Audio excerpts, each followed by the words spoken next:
तुर्की को F-35 मिलने वाला है। यह खबर सुनते ही इसराइल क्यों बौखला गया, भारत क्यों बौखला गया और एक चुप सा क्यों हो गया? आखिर एक लड़ाके तैयारी की डील से पूरी दुनिया का सवालिया निशान क्यों बदल गया? क्या सिर्फ एक हथियार का सौदा है या पूरे रीजन की ताकत का निशान बदलने वाला है? हम लोग आज ये कहानी खोलते हैं और शुरू से आखिर तक जानने की कोशिश करते हैं। बात यह है कि ट्रम्प ने इशारा दे दिया है कि तुर्की को पाबंदियां हटने वाली हैं और तुर्की को हम F-35 तैयारे देने वाले हैं। और अगर ये पाबंदियां हटती हैं तो तुर्की को दुनिया के सबसे जदीद तरीन लड़ाके तैयारे यानी F-35 मिल सकते हैं। अब सवाल ये कि इसराइल और भारत जैसे ममालिक जो कि एक दूसरे के बहुत ही करीबी हैं, दोस्त हैं, अचानक इतनी परेशानी में क्यों आ गए? आखिर एक तैयारी की खबर से उनकी नींदें क्यों उबड़ गईं? और इसको समझने के लिए इंसान को थोड़ा पीछे जाना पड़ेगा। तुर्की पिछले कुछ सालों से चुपके चुपके एक बड़ी अस्करी ताकत बनकर उभर रहा है। आज तुर्की नाटो की दूसरी सबसे बड़ी फौजी ताकत है, असलहे का दूसरा सबसे बड़ा एक्सपोर्टर है, अपनी मईशत पर काम कर रहा है, अपनी सनत पर काम कर रहा है और अपनी डिफेंस इंडस्ट्री पर काम कर रहा है, खुद कफील बनने की कोशिश कर रहा है। तो सवाल ये है कि जिस मुल्क के पास पहले इतनी ताकत हो, अगर उसके हाथ में दुनिया का सबसे जदीद तरीन तैयारा आ जाए तो क्या बनेगा? यही वो सवाल है जो नेतन्याहू की रातों की नींदें उड़ा चुका है। अब यहाँ एक और बात समझनी ज़रूरी है कि इसराइल ने मशरिक़ वस्ता में एक जहनी बरतरी बना रखी है, एक ऐसी सोच कि वो कहीं ना कहीं इंसान को एहसास कमतरी में मुब्तला करती है कि वो कुछ भी करे, कुछ भी कहे, कुछ भी कर ले, उसे कोई रोक नहीं सकता, क्योंकि उसके पास F-35 का पूरा एक जेट है, पूरा एक तैयारा है, एक फ्लीट है, एक पूरी लॉर्ड है। मतलब ये है कि मशरिक़ वस्ता की फ़िज़ाएँ इसराइल की फ़िज़ाएँ समझी जाती हैं। वो कहीं भी हमला करे, वापस आ जाए और किसी को भी हमला करे तो उसके हथियार को, उसके जहाज़ को कोई ट्रैक नहीं कर सकता, ना रडार पकड़ेगा, ना कोई दिफाई निज़ाम और ना कोई जवाबदेह होगा। ये एक सीधा पैगाम था एक पूरी रीजन के लिए कि हम जो चाहें वो करेंगे, हमें रुकने वाला कोई नहीं होगा।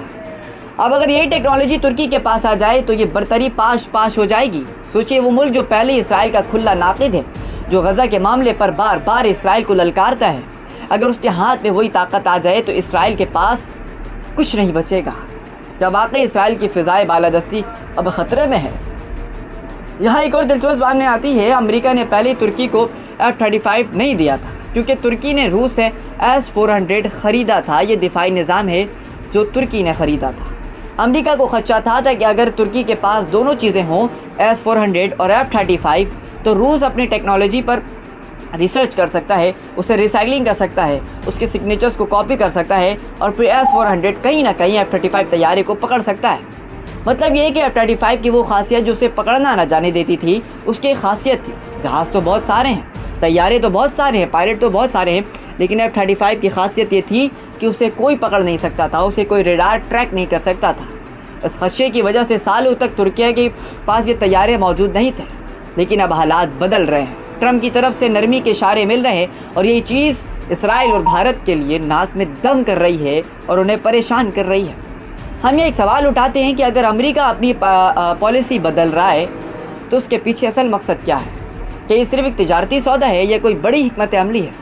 और हम बात करते हैं भारत की, जो इस पूरी कहानी में एक परेशान कुन शख्सियत बनकर सामने आया है। भारत का खदशा ये है कि अगर तुर्की के पास ये जदीद तैयारे आ गए तो तैयारे पाकिस्तान तक पहुंचा देगा, इसकी रसाई पाकिस्तान तक हो सकती है।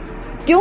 क्योंकि तुर्की और पाकिस्तान के ताल्लुकात बहुत अच्छे हैं। दोनों ममालिक पहले से ही मिलकर एक तैयारा है जिसका नाम है कान, उसकी 5वीं नस्ल 5th जनरेशन पर काम कर रहे हैं। अब अगर तुर्की के पास F-35 आ जाता है तो इस तैयारी की टेक्नोलॉजी, इसकी इंजीनियरिंग, इसके जो फीचर्स हैं उसे कहीं ना कहीं कॉपी करके कान के अंदर शामिल ना कर लिया जाए और जो तजुर्बा तुर्की को मिल जाएगा वो किसी न किसी सूरत पाकिस्तान तक पहुंच ही सकता है, क्योंकि दोनों ममालिक मिलकर अपना तैयारा बना रहे हैं।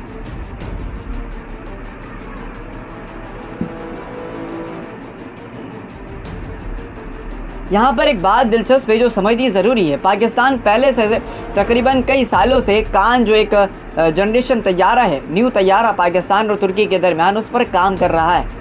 और जिस मुल्क को ये मालूम हो कि अगर उसके पास जदीद टेक्नोलॉजी नहीं होगी तो फ़िज़ाओं में बरतरी खो देगा, वो मुल्क खुद मेहनत करना नहीं छोड़ता।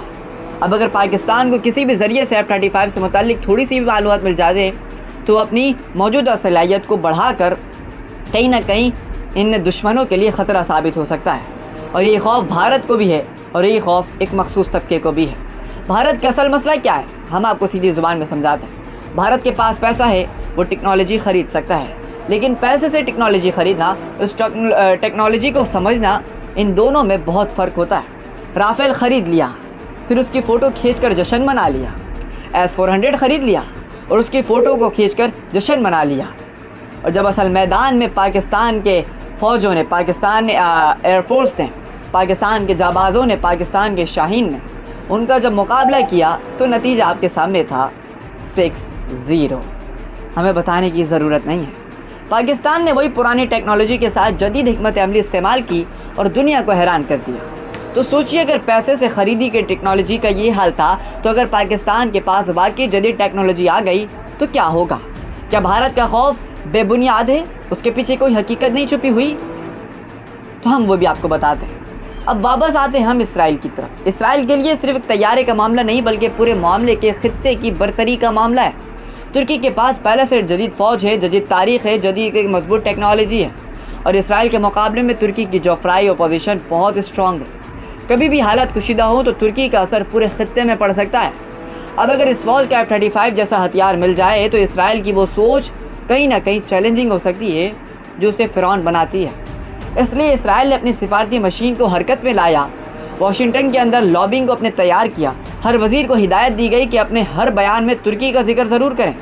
मतलब ये कि एक सोची समझी हिकमत अमली है कि तुर्की के ख़िलाफ़ राय आम्मा बनाई जाए, ताकि तुर्की के हुकूमत पर दबाव डाला जाए कि हम आपसे डील नहीं कर सकते, हम आपको हथियार नहीं दे सकते। तो अब सवाल ये कि अगर ये डील वाकई इतनी ख़तरनाक नहीं है जितना बताया जा रहा है, तो इतनी लॉबिंग क्यों हो रही है? और अगर ये डील ख़तरनाक है तो इसके लिए ख़तरनाक क्यों? ये पूरी दुनिया के लिए ख़तरनाक क्यों? यहाँ एक और बात दिलचस्प है, जो ज़ाविया हमें जानना ज़रूरी है। तुर्की के सदर रजब तैयब एर्दोगान ने हमेशा एक आज़ादाना खारजा पॉलिसी इस्तेमाल की है। ना मुकम्मल मगरिब की तरफ, ना मुकम्मल रूस की तरफ, अपने मफादात के लिए बैलेंस होकर काम किया है। यही वो बात है जो इसराइल और भारत जैसे ममालिक को उलझन में डाल देती है। यूके एक ऐसा मुल्क जिसके अपने पास एक, जो किसी का ब्लॉक नहीं बनता, जो नाटो में तो शामिल है लेकिन वो किसी की पोशी नहीं करता, वो किसी की नहीं उठाता। साफ अल्फाजों में बताऊं, जदीद तरीन हथियार आ जाएं तो उसके पास, और वो पहले टेक्नोलॉजी उसके पास है, तो फिर उसका अंदाज़ और भी बदल जाएगा। और जो चीज़ अंदाजे से बाहर हो वही सबसे ज़्यादा ख़तरनाक होती है। अब जरा इस पूरे मामले की तरह हम आते हैं और दूसरे ज़ाविये से सोचते हैं कि क्या अमेरिका वाकई तुर्की को खातिर ये फ़ैसला कर रहा है, या इसके पीछे कोई ग्लोबल हकीकत है जो हम नहीं जान पा रहे हैं। बहुत से तज्ज़ियाकार ये कहते हैं कि अमेरिका तुर्की को करीब करने के लिए और रूस और चीन से दूर करने के लिए ये फ़ैसले कर रहा है, ये इक़दाम उठा रहा है। और अगर तुर्की मुकम्मल तौर पर अमेरिका के करीब आ जाए तो नेटो की मशरिक़ वस्ता और सरहद भी मजबूत हो जाएगी। लेकिन दूसरी तरफ ये ख़तरा भी है कि तुर्की की बढ़ती हुई साख, बढ़ती हुई फ़ौज, बढ़ती हुई ताकत खुद अमेरिका के पुराने इत्तेहादियों यानी इसराइल के लिए सरकर्दद बन चुकी है। तो क्या अमेरिका एक ऐसी पॉलिसी पर चल रहा है जिसमें वो तुर्की को इस्तेमाल कर रहा है, ये अपने दूसरे मफादात पर खुलकर सामने आ रहा है? अब न जाने इसमें क्या हकीकत है, कौन दोस्त कौन दुश्मन, ये वक्त पर पता लेकर। ये सवाल बहुत अहम है क्योंकि जवाब इसमें छुपा हुआ है कहीं ना कहीं। मशरिक़ वस्ता की सियासत बहुत बड़ी है, बहुत पेचीदा है, और हम लोग यहाँ पर प्रैक्टिकल सतह पर आते हैं। अगर वाकई ये डील हो जाती है तो इसका फ़ौरी असर क्या पड़ेगा? सबसे पहले ख़ित्ते में ताकत का तवाज़ुन बदल जाएगा। तुर्की एक ऐसी ताकत बन जाएगा जो किसी को नज़रअंदाज नहीं कर सकता, जो एक पावर बन जाएगा। और दूसरा, इसराइल को अपनी दिफाई हिकमत अमली पर नज़रसानी करनी पड़ेगी, क्योंकि जिस पर वो बरतरी, जिस सहारे पर वो उड़ा करता था, वो उसके लिए एक सवाल या निशान बन जाएगा। और तीसरा, भारत को ये सोचना पड़ेगा कि अगर पाकिस्तान तक किसी भी तरीके से ये जदीद टेक्नोलॉजी पहुँच जाती है तो ख़ित्ते में इसकी बरतरी का दावा महज एक रद्दी का खाक बन जाएगा। और चौथा, पूरी दुनिया को ये देखना पड़ेगा कि क्या अमेरिका अपनी पुरानी पॉलिसियों से हटकर एक नई पॉलिसी पर आ रहा है। सवाल ये है और आज जवाब आपको ख़ुद तलाश करना है।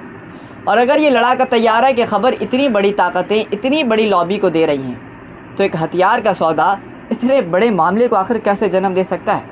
क्या ये सिर्फ दिफाई मायदा है या पूरी रीजन के एक सियासी हथियार, एक सियासी हथकंडे को आजमाने की साजिश?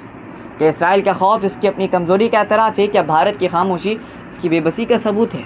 और सबसे अहम बात, क्या वाकई तुर्की के लिए ये फ़ैसला है या इसके पीछे कोई ग्लोबल हकीकत है? हम लोग जो देख रहे हैं, जो सुन रहे हैं, वो सवाल पूछ रहे हैं। असल कहानी शायद इससे कई ज़्यादा गहरी है और यही वजह है कि जितनी भी ताकतें इस मामले में शामिल हैं वो सब अपनी अपनी चालें छुपा कर चलती हैं और फैसला आपके हाथ में है कि क्या ये डील अपनी लॉबिंग के लिए है, अपनी हकीकत के लिए, अपनी कुशीदगी के लिए है, या क्या ये सिर्फ तुर्की को हराने के लिए है।